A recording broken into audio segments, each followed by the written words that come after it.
د ښځو د چارو وزارت نن یو شمېر هغه ښځې وستایلې چې په ټولنیزو او سیاسي ډګرونو کې فعاله ونډه لرله. د ښځو د چارو وزارت نن په کابل کې په یوې غونډې کې د جمهوري ریاست د دریو کاندیدانو مرستیالانې د کابل د اولې امنیتي حوزې امره او یوه خبریاله د هغوی کار او سرښیندنې په خاطر وستایلې او تقدیر نامې ورکړې. د ښځو د چارو وزیرې بانو غنضنفر د افغانستان د ټولو خلکو او په ځانګړې توګه د ښځو نه وغوښتل چې د راتلونکي حکومت نه ملاتړ وکړي او هڅه وکړي چې د ښځو شتون په سیاسي ډګر کې نور هم پراخ شي.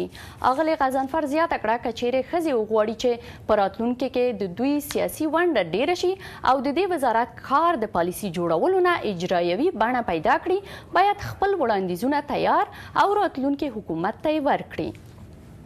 دلیری و شجاعت میخوایم. دا میړانه او شجاعت غواړي او د دوی میړانه په افغانستان کې ټولې ښځې هڅوي او ټولو ته په ډاګه کوي چې موږ راتلونکي سیاستمدارانې لرو،